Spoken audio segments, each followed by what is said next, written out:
Bonjour peuple de Dieu, c'est l'apôtre Patrick Naï, la cité évangélique de la foi. La Bible dit, parlant de David,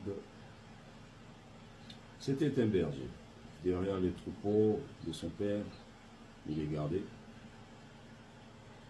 Mais il a été révélé à la face du monde parce qu'il a pu tuer Goliath. Nous allons comprendre que sans Goliath, David ne pouvait pas être aussi célèbre. David ne pouvait pas entrer dans sa destinée. David ne pouvait pas être le roi qu'il a été. S'il avait eu peur de Goliath, la Bible dit quand il fut arrivé sur le champ de bataille, à la vue seulement de Goliath, tous les militaires fouillaient. Tous les militaires fouillaient. Tout le monde s'est caché. Et la Bible affirme que tout le monde disait, avez-vous vu s'approcher cet homme? C'était pour jeter l'opprobre sur Israël. Mais ce qui était étonnant, au lieu que David suive les mouvements des autres, trop souvent, ce qui t'empêche d'aller vers l'avant, c'est parce que tu suis les mouvements des autres. Tu n'es pas focalisé sur toi-même. Tu suis le mouvement des masses. Tu te dis toujours, oui, tout le monde fait ça, tout le monde a l'habitude de faire ça, c'est comme ça que ça se passe. Si David pouvait faire ce que tout le monde faisait, pensez-vous qu'il pouvait aller combattre Goliath? Il pouvait fuir comme le reste de l'armée. La Bible dit, toute l'armée d'Israël a fui devant Goliath. Mais bizarrement, au lieu que lui fuit, il s'est étonné, il dit, mais pourquoi vous fuyez?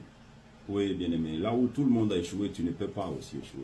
Tu ne dois pas échouer, tu ne peux pas échouer.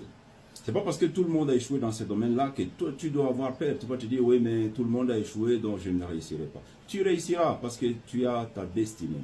Dieu t'a destiné à des grandes choses parce que tu as une plus grande destinée. Et ta destinée, c'est celle qui va faire que toi, tu vas réussir là où beaucoup ont échoué. Mais on devient célèbre que quand on a abattu son Goliath. Abat ton Goliath. Toutes ces difficultés auxquelles tu fais face, il n'y a pas de problème. C'est ça ton Goliath. Fais face à ces difficultés. Lève-toi. Dieu dit à un homme comme Gédéon, va avec la force que tu as. Tu es équipé. Il ne te manque rien. Il ne te manque rien. Pour prendre une femme en mariage, mon frère, il ne te manque rien. Pour être prise en mariage, ma soeur, il ne te manque rien. Pour avoir du succès dans ton business, il ne te manque rien. Tu es équipé. Dieu t'a déjà équipé. Mais seulement que tu doutes de toi. Tu doutes de toi. C'est ça le problème. Tu doutes de toi. Tu n'as pas confiance que tu es déjà équipé. Tu veux que les gens à côté de toi t'aident. Saül a essayé d'aider David. Saül a dit, David, tiens mon épée. Mais David savait qu'il était déjà équipé. Il n'avait pas besoin de l'aide de Saül. Tu vois, ton problème à toi, c'est que tu laisses Saül t'aider. Et à chaque fois que Saül va t'aider, tu ne peux pas vaincre ton Goliath. Saül lui-même fuit devant ses Goliaths. Il va t'aider toi à battre Goliath. Il ne peut pas. Le seul qui peut t'aider à battre ton Goliath, c'est Dieu. Et Dieu, il t'a déjà équipé. Tu es suffisamment équipé. Aie confiance en toi.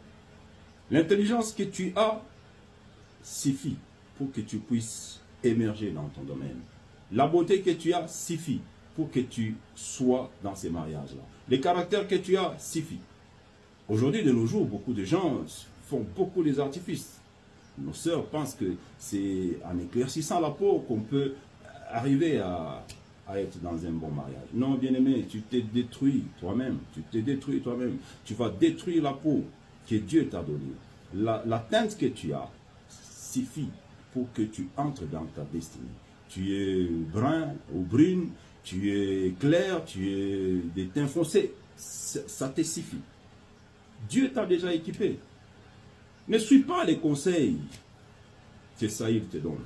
Saül, s'il était capable, il pouvait vaincre Goliath, mais il a fui devant Goliath.